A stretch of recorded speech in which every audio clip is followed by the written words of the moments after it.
따라합시다. 하나님, 오늘 밤 큰 은혜 주실 줄 믿습니다.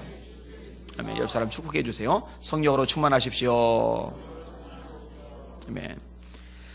사람을 아낀다는 게 사실 쉽지가 않습니다. 또 아끼는 것을 표현하는 것도 역시 쉽지가 않습니다. 저 같은 경우는 특히 이게 어려운 사람 중에 하나인데, 예전에 아내하고 얘기하는 중에도 그래요. 내가 얼마나 아끼고 얼마나 위하는 마음이 있는데 아내가 그런다고 아는 게 아니라고. 왜냐면은 제가 표현을 잘 못하니까, 드러내질 못하니까. 이걸 잘 드러내는 사람들을 보면은 참 부럽습니다. 그렇게 할 수 있으면 좋겠다라는 생각이 듭니다. 아무튼 이제 본질적인 것은 사람을 아끼는 마음이 중요하다는 거죠. 차를 아끼는 것보다 사람을 더 아껴야 되겠죠. 집을 아끼는 것보다 사람을 더 아껴야 되겠죠. 돈을 아끼는 것보다 사람을 더 아껴야 되겠죠. 세상에 그 어떤 것을 아끼는 것보다 사람을 더 아끼는 여러분들 되시기를 주님의 이름으로 축원합니다. 예수님이 말씀하셨습니다. 너는 마음을 다하고 뜻을 다하고 힘을 다하여 주 너의 하나님을 사랑하라. 이게 첫째 되는 계명이에요. 이게 가장 큰 계명이에요. 둘째는 이와 같으니 네 이웃을 네 몸과 같이 사랑하라. 이것이 온줄법과 선지자의 강령이니라. 이웃을 자기 몸과 같이 사랑하는 것. 이게 하나님이 말씀하신 두 번째 중요한 계명입니다. 이웃 사랑은 당연히 사람을 아끼는 것으로 연결이 되어질 겁니다. 빌리 그레이엄 목사님이 굉장히 유명한 분이죠. 이분이 아주 강력한 영향력을 가지고 상당한 유명세를 이미 떨치고 있을 무렵의 일입니다. 그 당시에 이 빌리 그레이엄 목사님이 아직 젊고 유명하지도 않은 한 젊은 목회자와 대학생 집에서 만났었다고 합니다. 이제 밤 늦은 시간인데 이 젊은 목회자가 아내와 함께 일리노이 대학교 캠퍼스에 있는 숙소에서 쉴 준비를 하고 있을 때랍니다. 누가 이제 문을 똑똑똑똑 두들겨요. 보니까 이제 빌리 그레이엄 목사님이 문 밖에 서 있는 거예요. 종이 가방을 들고 있어요. 1시간 전에 이 목사님하고 이제 여러 사역자들이 이렇게 모여서 이야기를 나눴었거든요. 이 이야기를 나누는 중에 이 젊은 목회자가 독감에 걸려서 소화가 잘 안 된다는 말을 이렇게 흘리듯이 했는데, 이 얘기를 귀담아 듣고 있다가 약을 사가지고 한밤에 찾아온 거예요. 참 대단하다 생각을 해요. 이게 쉽지 않거든요. 참 귀하다고 생각이 들어요. 이분이 워낙 사교적인 분이기도 해요. 이게 이제 몸에 잘 배어있는 분이기도 하고. 이때 감격한 젊은 목사님이 엉뚱한 말을 했답니다. 빌리 그레이엄 목사님, 저는 이 약을 먹을 수가 없습니다. 비닐 캡슐에 넣어서 기념품으로 삼겠습니다. 그러니까 먹어서 병이 낫는 게 중요한 게 아니라 그것을 두고두고 기념품으로 보관하고 싶다는 거죠. 고마운 거죠, 고마운 거. 자, 이 젊은 목사님이 점점 성장을 해갑니다. 이제 유명한 목사님이 되었어요. 영향력 있는 목사님이 되었어요. 그런데 실수를 저질러요. 정말 큰 실수를 저질러요. 근데 상습죄가 아니에요. 정말 실수였어요. 자신의 죄를 인정합니다. 사역을 내려놔요. 이끌던 조직의 이사회에서도 사표를 제출합니다. 그와 그 아내에게 어둠의 시간이 이어져 가요. 집에 돌아왔는데 전화벨이 울려요. 근데 아무도 만나고 싶지 않고 아무하고도 얘기하고 싶지 않아가지고 안 받아요. 근데도 계속 울려요. 안 받아요. 그래도 계속 울려요. 하도 울리가 대체 누가 이렇게 전화를 길게 하는 거야 하고 전화를 딱 받았는데 빌리 그레이엄 목사님입니다. 빌리입니다. 아침 내내 전화를 하고 있었어요. 나는 하나님이 이미 당신을 용서하셨고 나도 당신을 용서했다는 것, 이거를 말씀드리고 싶어서 전화를 했습니다.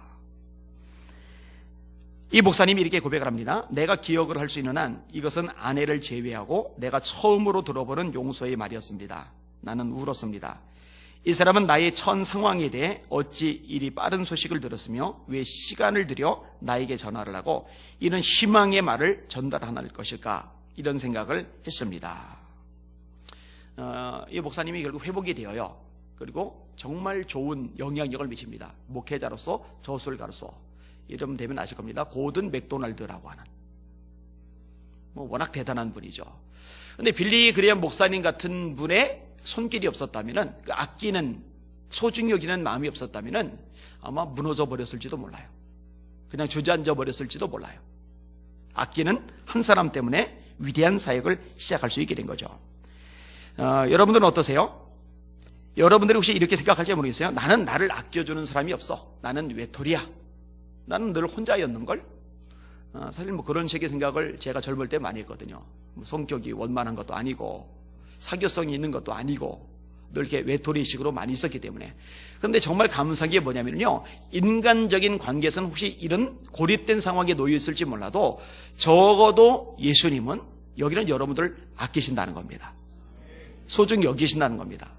그리고 그것을 발견하고 그것을 경험하고 그것을 누리는 것이 우리 인생에 굉장히 큰 힘과 능력을 준다는 겁니다. 제가 오랜 세월 동안 외로웠는데 그 외로울 때 버티고 나갈 수 있었던 마지막 밧줄은 예수 그리스도 그분뿐이었어요. 사실은요. 제가 지금 사람들로 둘러싸여 있잖아요. 근데 이게 30대 중반 후반 들어가면서 그때부터 사람이 많아졌죠. 그 이전만 해도 안 그랬다니까요. 제 아내 얘기해 줬잖아요. 동기 모임 아내가 처음으로 따라갔는데 저한테 화를 냈다고요. 다시는 안 따라간다고. 왜 안 따라간다고 했냐면은 몇 명씩 모여서 이야기를 나누고 어울리고 재미나게 지냈는데 저만 거기 못 끼는 거예요. 저만 대화를 못 나누는 거예요. 저만 같이 못 지내는 거예요. 그러니까 혼자 구석에 앉아서 책을 보고 있어요. 가만히 있으면 이상하잖아요. 이게 책을 보고 있는 거예요. 이 광경을 아내가 보고서 속이 상하니까 저한테 화를 낸 거였거든요. 그런데요, 그런 와중에도 제가 확 주저앉지 않았던 이유는 뭐냐면은 그래도 주님은 나를 아껴주신다. 요거는 뚜렷했거든요. 그게 저를 버텨주게 만드는 핵심 요소였던 겁니다. 오늘 설교 제목입니다. 따라합시다. 저를 아껴주셔서 감사합니다. 한 번 더요. 저를 아껴주셔서 감사합니다. 오늘 설교 제목입니다. 자, 오늘 본문의 법인은 사람들을 아끼시는 예수님의 모습을 발견하게 됩니다. 자, 첫 번째 법인인데 따라합시다. 제자들을 쉬도록 하셨다. 자, 30절, 31절을 같이 읽어볼게요. 시작. 사도들이 예수께 모여 자기들이 행한 것과 가르친 것을 낱낱이 고하니 이르시되 너희는 따로 한적한 곳에 가서 잠깐 쉬어라 하시니 이는 오고 가는 사람이 많아 음식 먹을 겨를도 없습니다. 자, 예수님께서 제자들을 보내셔요. 이 제자 그룹이요, 셋으로 구분이 되는데 하나는 세 사람, 베드로, 야고보, 요한. 이게 핵심 그룹이에요. 그 다음에 그 바깥으로 핵심 그룹이 12제자들. 그 다음에 그 바깥으로 또 그룹이 있는데 그게 70문도라고 일컬어지는 70명의 제자들입니다. 예수님이 이들을 둘씩 구분을 해서 파송을 하셔요. 파송을 하시는 목적은 간단합니다. 전도하라는 거예요. 전도. 이거는 뭐 예수님이 부활하시고 승천하기 전에도 하셨던 말씀이죠. 이 전도는 교회의 지상명령, 목회자와 성도들에게 주어진 최고의 사명입니다. 여러분들 세상에 존재하는 목적이 뭐예요? 영혼 살리라고, 예수 전하라고, 하나님 증거하라고. 그게 여러분이 살아 존재하는 목적입니다. 베드로전서 2장 9절이죠. 너희는 택하신 족속이요 왕같은 제사장들이요 거룩한 나라요 그의 소유된 백성이니. 왜 이렇게 삼아주셨어요? 이는 너희를 어두운 데서 불러내어 그의 기이한 빛에 들어가게 하신 자. 누구의? 하나님. 기이한 빛에 들어가게 하신 자의 아름다운 덕을 선전하게 하려 하심이라. 하나님 자랑하게 하시려고, 예수 그리스도 자랑하게 하시려고 하나님이 저와 여러분을 택하신 족속, 왕같은 제사장, 거룩한 나라, 그의 소유된 백성으로 삼아주신 줄 믿으시길 바랍니다. 비행기는 날아야 된다고 그랬죠. 배는 물에 떠야 된다고 그랬죠. 자동차는 도로를 달려야 된다고 그랬죠. 아무리 폼나게 잘 만들어졌어도 날지 못하는 비행기, 뜨지 못하는 배, 달리지 못하는 자동차는 손톱만큼도 쓸모가 없어요. 아무리 뻔듯하게 잘 지어지고 수많은 사람들이 모여도 전도하지 않는 교회는 하나님 보시기에 아무짝에도 쓸모없어요. 달리지 못하는 차하고 똑같아요. 날지 못하는 비행기하고 똑같아요. 가치가 없는 거예요. 가치가. 왜냐하면 교회의 존재 목적이, 저와 여러분의 존재 목적이 영혼 구원이니까. 이거 절대 놓치지 마시길 주님의 이름으로 축원합니다. 여러분 전도하셔야 돼요. 예수 자랑하셔야 돼요. 영혼 구원을 위해서 기도하셔야 된단 말이에요. 자, 제자들이 주님의 말씀에 따라서 열심히 전도를 했어요. 그리고 돌아왔어요. 그리고 오늘 본문에 주님께 지금 보고를 하는 내용이에요. 피곤하죠? 지치죠? 전도가 쉽지 않잖아요. 전도하다 보면은요, 몸만 힘든 게 아니라 마음도 힘들어요. 마음만 힘들어요? 영도 힘들어요. 왜냐면은 이 전도는요, 악한 마귀 손아귀에 있는 영혼들을 뺏어내는 것이기 때문에 그 악한 마귀와의 영적 충돌, 영적 싸움이 필연적입니다. 이런 영적 싸움을 벌이다 보면 당연히 영적으로도 피로한 거예요. 여러분 알잖아요. 다른 거 도와달라고 그러면, 다른 거 뭐 하자 그러면 다른 데 어디 가자고 그러면은 선뜻 나서는 사람, 그렇게 친한 사람이 막상 예배드리러 가자고 그러면은 이건 절대 안 되잖아요. 이게 마귀가 그 눈을 가리고 마귀가 그 발목을 잡아 끌기 때문이거든요. 이런 마귀하고 충돌을 벌이면서 전도를 해야 되기 때문에 영적 피로감이 생겨요. 육도, 마음도, 영도 피로한 이 제자들을 보시면서 주님이 쉬라고 말씀하시는 거예요. 쉬어라, 쉬어라. 너희는 따로 한적한 곳에 와서 잠깐 쉬어라. 쉼이 필요합니다. 쉼은 낭비되는 시간이 아니고 보다 나은 사역을 위한 밑바탕을 까는 시간입니다. 제가 이 원리를 잘 몰랐어요. 저는 진짜 열심히 살았어요. 제 아내가 증인입니다. 제 아내한테 물어보세요. 제가 하루 종일 집안에서 어떻게 하는지 물어보세요. 오늘 힘들어서 잠깐 누웠어요. 누웠는데 1시간, 한 2시간 이렇게 자면 좀 피로가 쫙 풀릴 거잖아요. 그죠? 근데 한 10분쯤 자고 일어나면 벌떡 일어나죠. 벌떡 일어나죠. 그래서 아내 뭐, 나는 말이야, 누워도 오래 못 자겠어. 금방 눈이 떠져. 그랬더니 아내가 뭐 전문가라도 되는 시, 목사님 그거 불안증이에요. 그거 병이에요. 나중에 손이 막 떨릴 거예요. 막 이래요. 그래서 저는 이게 어디서 뭐 이렇게 기사 같은 거, 의학 자료 같은 것을 읽고서 저한테 얘기해 준 줄 알았더니 장난친 거예요. 저한테. 아무튼 잘 안 돼요. 근데 쉼도 사역이, 쉼도 잘 쉬어지는 거 제가 조금씩 노력을 해서 이전보다는 조금 더 쉬고 있어요. 근데 이 쉼이라고 그럴 때요, 여기는 몇 가지 원리가 필요한데요, 그냥 쉬면 안 돼요. 열심히 일을 하고 난 그 다음에 쉬는 거예요. 실컷 쉬어놓고 실컷 놀아놓고 그 다음에 나 좀 쉴래, 이러면 이거는 저 맞아도 돼요. 그죠? 열심히 일하고 수고하고 땀 흘리고 고생을 하고 그 다음에 쉼이 진짜 쉼이 되는 거죠. 그 다음에 이 쉼은요, 주님과 더불어 재충전하는 기회로 삼는 거예요. 그러니까 무대뽀 그냥 놀아 제끼는 게 쉬는 게 아닙니다. 열심히 일하고 나서 토요일날 밤낚시 가서 밤새도록 눈이 새빨개지도록 낚싯대 들이우다가 그냥, 그리고 그 몸으로 주일 범하면 목사님 한마디 할 것 같으니까 와서 예배 드리고 예배식 꼬박꼬박 졸다가 그냥 정신 못 차리게 비몽사몽 주일을 지내고 그 다음에 월요일날 출근하고 일하러 가고, 그런 건 아니에요. 주님 안에서 주님과 교제하면서. 여러분, 특별히 구약에서 안식일 제도는요, 그 안식일 날 그냥 하루 종일 늘어지게 있으라고 있는 날이 아니라 주님 앞에 예배하면서, 그래서 아침과 저녁에 번제를 드리게 되어 있잖아요. 그러니까 하나님과 깊이 교제하는 가운데 재충전을 받는 의미로서 안식일이 존재하는 거거든요. 그 다음에 쉰 이후에는 다시 활기차게 일을 해야죠. 이 쉼이 끝없이 늘어지면 안 돼요. 이 쉼이 그냥 너무 길게 이어지면 안 돼요. 여기 중요한 원리죠. 아무튼 쉼도 중요하다. 그리고 예수님은요, 이 제자들의 마음도 몸도 영도 휴식을 취하고 재충전해야 될 필요성을 느끼기 때문에 그 부분에 대해서 지금 이야기를 끄집어내시는 거예요. 한적한 곳에 와서 잠깐 쉬어라. 아끼니까. 왜냐하면 쉼 없이 계속 일하면 망가져요. 사람도 망가지고 기계도 망가져요. 기름도 가동하는 걸 잠깐 쉰 동안에 열을 식히고 기름칠을 해야 되듯이 사람도 하던 것을 잠깐 멈추고 쉬고 재충전할 수 있는 기회를 가져야만 하는 거죠. 자, 두 번째 부분, 예수님이 사람을 아끼시는 모습이 어떻게 나타나느냐. 자, 따라합시다. 사람들을 보시고 불쌍히 여기셨다. 자, 32절 34절 같이 읽겠습니다. 시작. 이에 배를 타고 따로 한적한 곳에 갈새 그들이 가는 것을 보고 많은 사람이 그들인 줄 안지라. 모든 고을로부터 도보로 그곳에 달려와 그들보다 먼저 갔더라. 예수께서 나오사 큰 무리를 보시고 그 목자 없는 양 같음으로 인하여 불쌍히 여기사 이에 여러 가지로 가르치시더라. 아멘. 예수님께서 배를 타고 한적한 곳으로 가셨어요. 그런데 사람들이 모여든 거예요. 그 한적한 곳까지 모여든 거예요. 그러니까 이런 예배당 안에 모여든 게 아니라 저기 어디 뭐 양평 아니면 저기 청양 뭐 저기 어디 속초 어디 이런 데 이제 으슥한 곳으로 가셨는데 사람들이 막 물어 그냥 찾아온 거예요. 거기까지. 이렇게 모여드는 이유는 두 가지입니다. 말씀도 듣고 병고침도 받고자 하여 예수께 모여오되.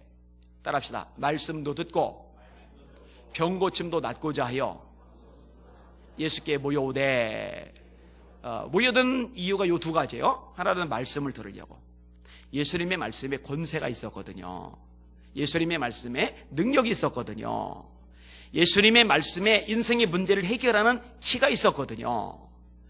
마태복음 5장, 6장, 7장 산상수훈입니다. 그 마지막 장 끄트머리에 이렇게 말씀합니다.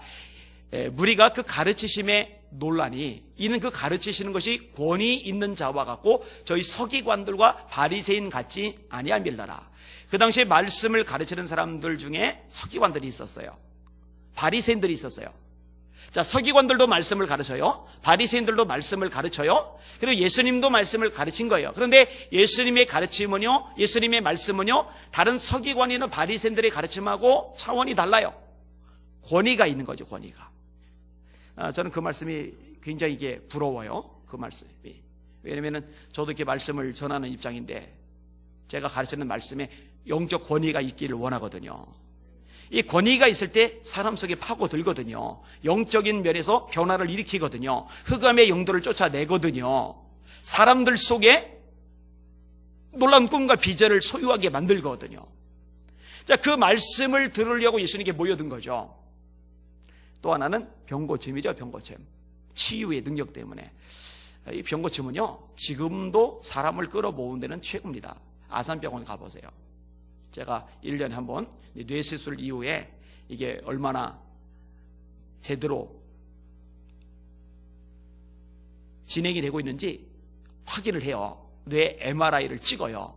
근데 참 감사한 게 처음에 찍을 때는 한 번 찍을 때 80만 원씩이었는데 이게 뭔가 등록이 됐더라고요.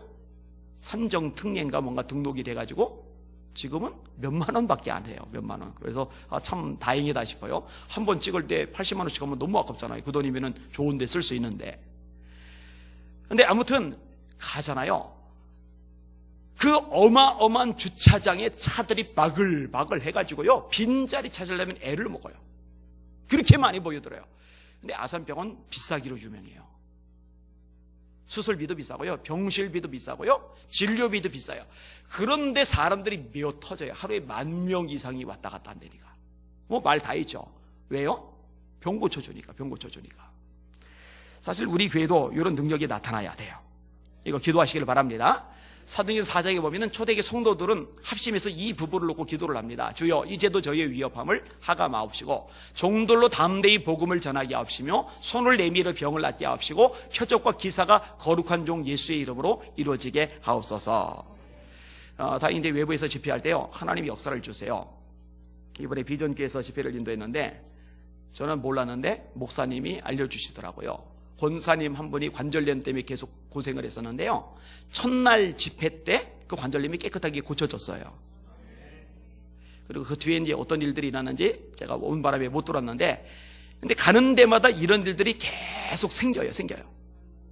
근데 이런 얘기가 좀 이쪽 주변에 소문이 좀 나면서 여러분, 예수님 소문이 뭐 때문에 났어요? 귀신을 쫓아내는 것하고 병자 고치는 것 때문에 예수님 소문이 난 거거든요. 여기 이제 저 소문이 나면서 좀 와서 말씀 듣다가 주님을 영접하는 일이 일어났으면 하는 것이 저희 바람 중에 하나입니다. 자, 아무튼 이렇게 사람들이 모여들어요. 이 모여든 사람들을 보시고 예수님이 어떤 마음을 가졌느냐? 불쌍히 여기신 거예요. 목재 없는 양과 같이 유리하며 고생함을 보시고 불쌍히 여기셨다, 이렇게 말씀하는 거예요. 사람들이 많이 모여들었어요. 많이. 와, 나 설교 대단하지 않아? 나 능력 대단하지 않아? 이 많은 인원, 교통편 좋은 곳도 아니고 여기 도시 한복판도 아니고 한적한 곳인데 여기까지 이 많은 사람들이 모여들다니, 와, 폼나게 설교 한번 해야지. 그게 아니라 그렇게 모여든 사람들 한 사람 한 사람, 그 군중 그 대중을 보면서 연민의 마음을 예수님이 가지신 거예요. 사람을 아끼시는 마음이 있는 거죠. 근데 여러분, 사람을 불쌍히 여기는 마음은요, 곳곳에서 발견이 됩니다. 예수님이요, 한편 손 마른 자를 고치시려고 그래요. 근데 이걸 가지고 틈을 노리는 사람들이 있어요. 예수님이 아셔요. 사람들 보고 물어봅니다. 너희들 양이나 소 안식일에 목이 말라면은 그 메인 것 풀고 가서 물 먹이지 않냐? 이 사람 이렇게 매여 있는데 내가 이 사람 고쳐주는 거 당연하지 않냐. 그리고 네 손을 내밀라 하시니 손을 펴게 되잖아요. 왜 예수님이 사람들이 비난할 거 빤히 아시면서, 공격받을 거 빤히 아시면서, 권력자들 눈밖에 나서 위기 상황에 떨어질 줄 빤히 아시면서 왜 굳이 안식일에도 그 사람 고쳐줘요? 간단해요. 그 사람을 불쌍히 여기는 마음 때문에 그래요. 그 불쌍히 여기는 마음이 자신의 체면이나 지위나 배경이나 권력을 가진 사람들의 어떤 지지, 격려, 인정보다 더 중요한 거예요. 이게 예수님의 마음이거든요. 삭개오를 불쌍히 여기시는 것도 마찬가지입니다. 이미 여리고에 들어가신 예수님 주변에 사람들이 바글바글해요. 이미 많아요.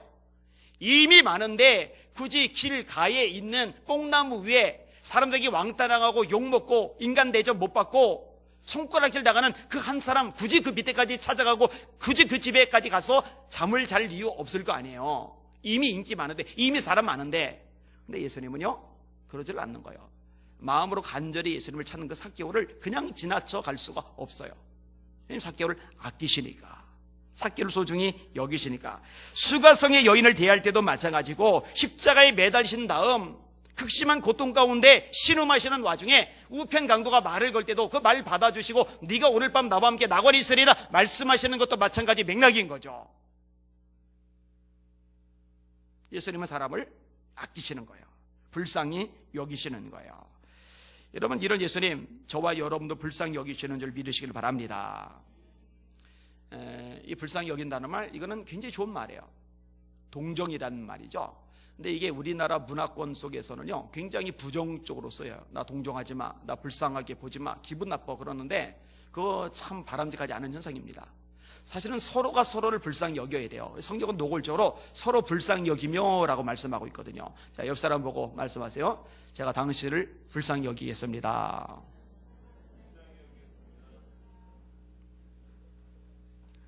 진짜예요. 바울 서신에 서로 불쌍히 여기며.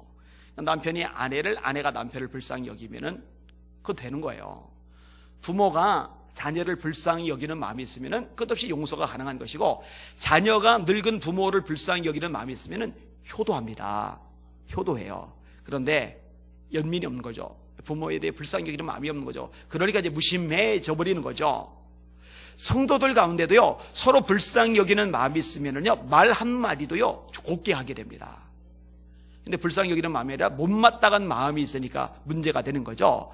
그러니까 바리새인이나 서기관들의 마음은요, 근본적으로 못마땅하게 여기는 마음이 많아요. 그러니까 정죄가 나오는 거예요. 예수님의 마음에는요, 불쌍히 여기는 마음이 많아요. 그러니까 정죄가 아니라 용서가 나오는 거예요. 정죄와 용서는요, 똑같은 죄, 똑같은 허물, 똑같은 약점, 똑같은 문제를 가진 사람을 볼 때 불쌍히 여기느냐, 불쌍히 여기지 않느냐, 여기에서 갈리는 거예요. 어때요? 여러분들은 정죄가 많아요? 용서가 많아요? 그걸 보시면 알 수가 있는 거죠. 여러분, 주님이 여러분을 불쌍히 여긴다는 거, 이거 기뻐하시고 감사하실 수 있기를 주님의 이름으로 축원합니다. 어떤 소년이 가난으로 공부길이 막히니까 14살 때부터 새벽 기도 나가서 종을 쳤답니다. 종치면서 기도하는데 기도 내용이 딱 하나였대요. 하나님, 저를 불쌍히 여겨주세요.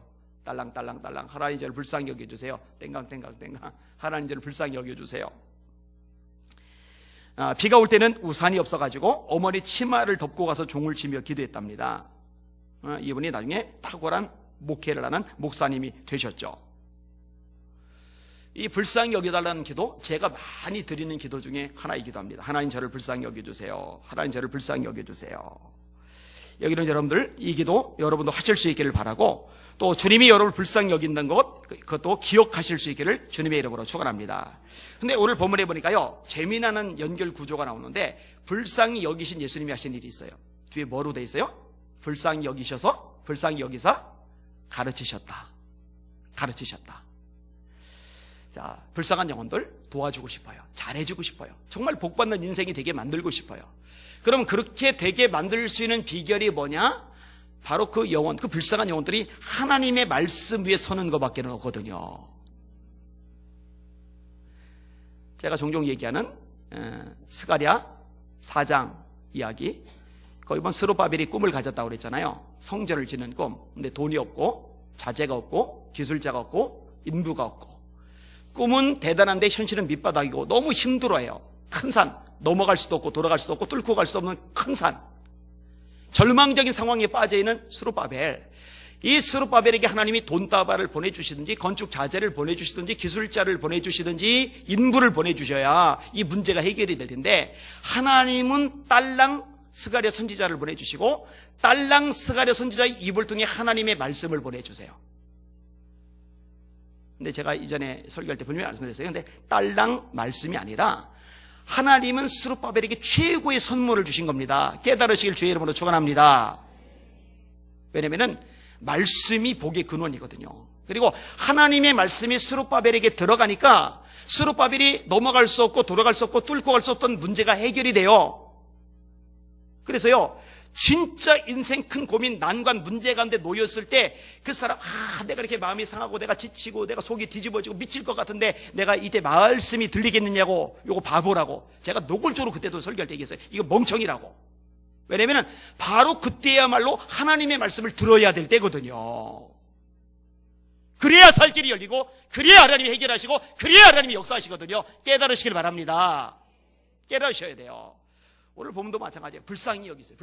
불쌍한 마음을 가지신 예수님이 하실 일이 뭐냐? 가르치시는 거예요. 왜냐? 말씀이 들어가야 불쌍한 그들이 복을 받거든요. 계시록 1장 3절 암기시켜야 되다. 우리 교인들 따라합시다. 이 예언의 말씀을 읽는 자와 듣는 자와 지키는 자들이 복이 있나니 때가 가까움이라. 손들고 시켜봐야 했는데 오늘 말씀을 읽었는지 안 읽었는지.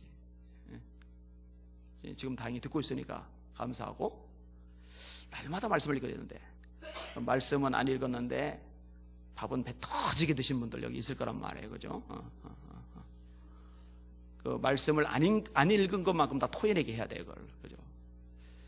여러분, 육의 양식 이상으로 영의 양식을 소중히 여길 수 있길 주의 이름으로 축원합니다. 자, 따라합시다. 복 있는 사람은 악인의 꾀를 쫓지 아니하며 죄인의 길에 서지 아니하며 오만한 자의 자리에 앉지 아니하고 오직이라고 했죠. 오직 여호와의 율법을 즐거워하여 그 율법을 주야로 묵상하는 자로다. 주야로 먹을 거 생각하면서 말씀은 다 까먹고 있으면 안 되잖아요. 그죠? 이것도 먹고 싶고 저것도 먹고 싶은 게 왜 이렇게 많은지. 말씀을 좀 그렇게 목말라고 배고파하면 얼마나 좋을까.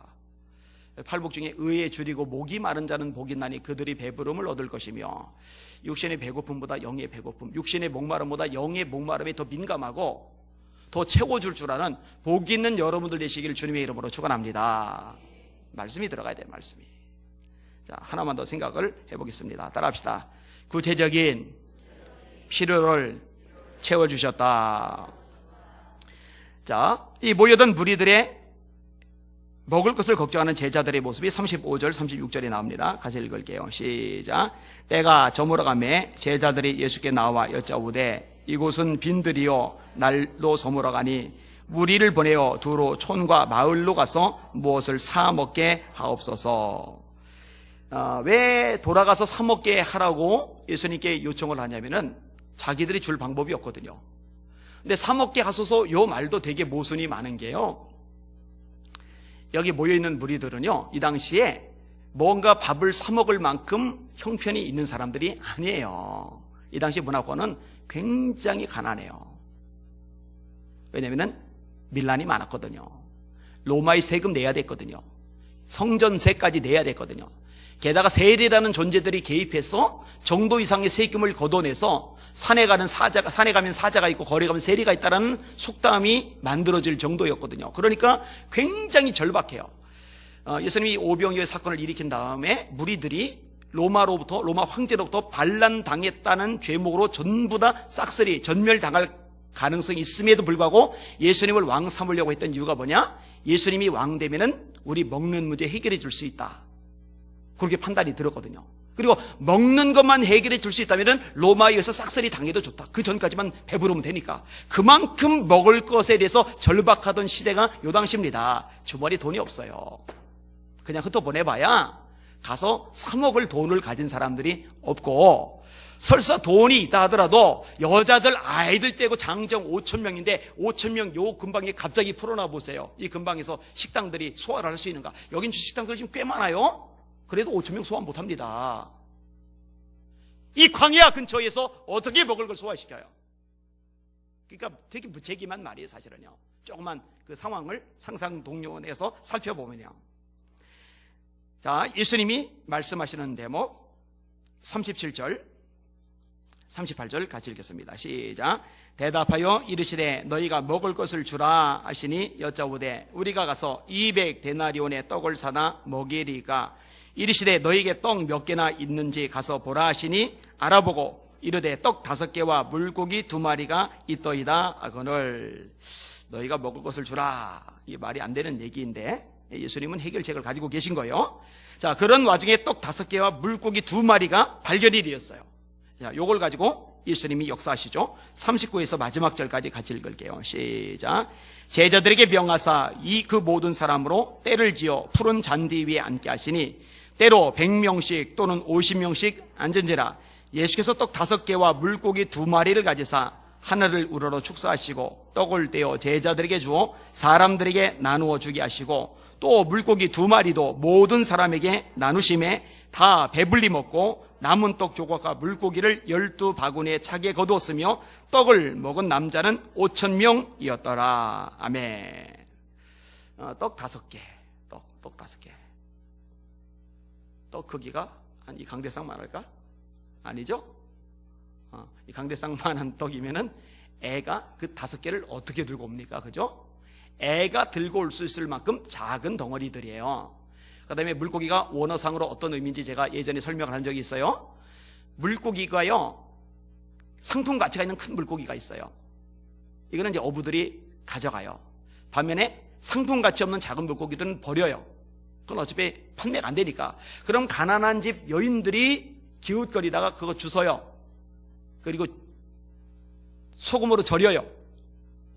그런 작은 물고기예요, 용어가. 그 작은 물고기 2마리. 그럼 얼마나 될까? 몰라요. 나중에 친구 와서 예수님한테 물어보세요. 그때 축사하실 때 물고기가 요만했는지. 근데 아무튼 작아요, 작아. 자, 요거를 떼서 주게 하시고 떡을 떼서 주게 하시는데 어때요? 여자 아이들 빼고 5,000명인데 다 배불리 먹었다. 여러분, 배불리 먹는 건 이건 어마어마한 거예요. 우리 교회 청년들은 남자 청년, 여자 청년 할 것 없이 무진 많이 먹기로 유명한데, 그죠? 우리 청년들이 배불리 먹는 정도만 해도요, 저 삼겹살 배불리 먹일 경우요, 돈 몇십만 원 금방 깨질 겁니다. 그죠? 근데 장정들 5,000명이 다 배불리 먹었다. 그러면 이거는 상상을 초월하는 양이에요. 기적이 일어난 거죠. 표적이 일어난 거죠. 월남 이상재 선생님이 성경을 감옥에서 읽다가 예수님을 만났는데, 사실은 예수님을 영접하기 전에 3번 성경을 집어 던졌대죠. 언제 집어 던진지 아세요? 예수님이 물 위를 걸으시는 장면에서. 말이 안 되죠. 이성으로 납득이 안 가잖아요. 어떻게 사람이 물 위를 걸어? 물에 들어가면 빠지지. 그 다음에 죽은 나사로를 살리는 사건에서 집어 던졌대요, 성경. 이 뭐야? 이거 뭐 이런 게 다 있어? 그리고 또 한 번 집어 던진 게 이 오병이어 사건이에요. 떡 5개와 물고기 2마리로 10명이 먹어도 간에 기별이 안 갈 텐데 5,000명이 다 배불리 먹었다? 집어 던졌대잖아요. 근데 이거 예수님께는 가능한 일입니다.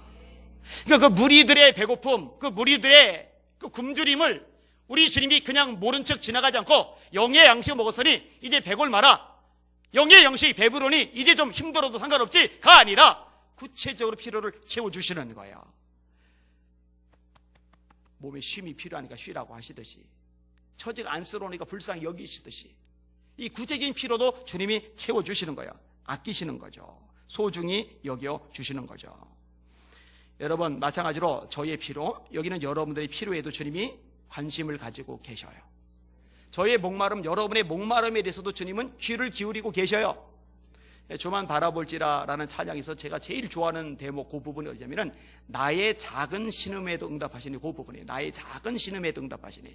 거기에 저는 이렇게 쨍하게 와닿더라고요. 왜 작은 신음이라고 가사를 지었을까? 참 가사를 잘 지어서 시적으로 부르짖다가 이제 지친 거예요. 마치 한나처럼 처음에는 통곡했다고 돼 있는데 나중에는 소리가 안 들리고 입만 움직여요. 오래 기도하는, 그렇게 되죠. 오래 기도하는. 그러니까 오랫동안 통곡하며 기도하니 진이 다 빠진 거예요. 그러니까 입만 움직이고 나중에 소리가 안 들리는 거예요. 그러니까 엘리가 오해를 하고 포도주 끊으라고 혼을 냈던 거죠. 그런데 입만 움직이는 작은 신음소리에도 하나님은 밝은 귀를 가지고 듣고 계신다는 거죠. 제 어릴 때 간절한 소원이 말씀 전하는 거였잖아요. 그래서 논길 지나가면서 볕단에 막 설교를 하고, 이게 이제 제 간절한 소망이었어요. 이제 홍춘기라고 젊은 친구인데 뮤지컬 영화를 만들었어요. 배우들과 더불어. 근데 제가 보고 깜짝 놀랐어요. 잘 만들었어요. 그냥 영화도 힘들고 뮤지컬도 힘든데 뮤지컬 영화를 젊은 친구가 만든 거예요. 그 시사회 때 제가 초청받아 갔어요. 그런데 거기 나오는 주인공이 몇몇 사람들을 모티브로 해서 만들어준 주인공인데 그 주인공의 모티브 중에 하나가 저더라고요. 그래서요, 그 영화에 보면은 이 주인공이 팔이 하나 없어져요. 팔을 잃어요. 제 얘기를 거기다 집어 넣더라고요. 근데 왜 그런 걸 만들어놔 했더니 저에 대한 이야기를 접하고 나서 감동을 받았대요. 그러니까 저한테 이제 남다른 의미가 있더라고요. 우리 교회에서 한번 틀어줬으면 하는 마음도 없잖아 있는데 2시간짜리라 좀 길어요.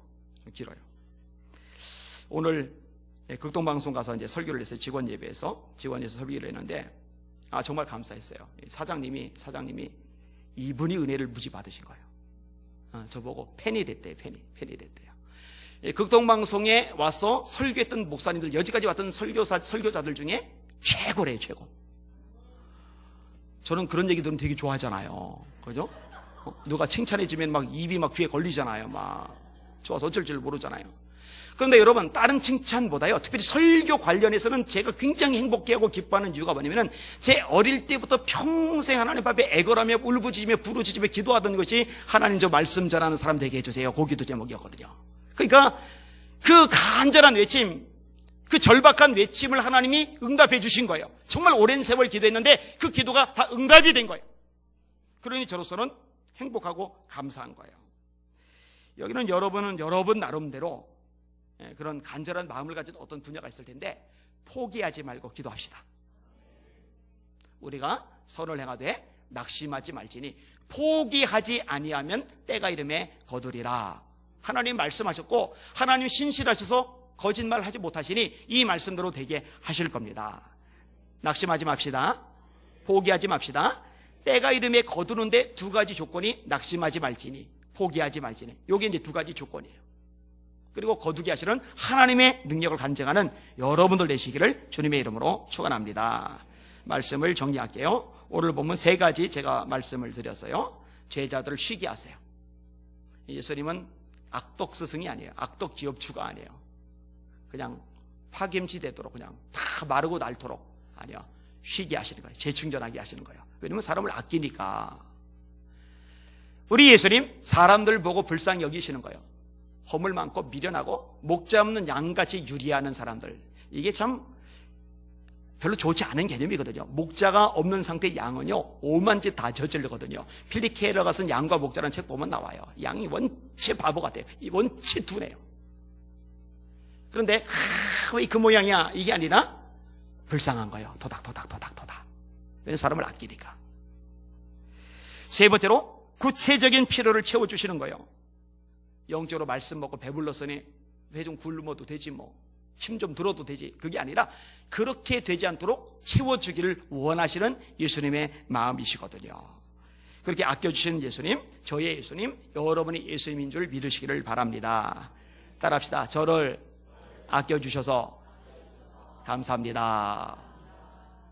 설교 제목을 이렇게 잡아보긴 처음인 것 같아요. 저희 고백이기도 해요. 정말 저는 주님이 좋아요. 주님께 감사해요. 왜냐면 저를 아껴주셔서. 근데 저만 아껴주시느냐? 여러분도 아껴주시거든요. 마지막 한 번 더. 저를 아껴주셔서 감사합니다. 아멘. 기도하겠습니다.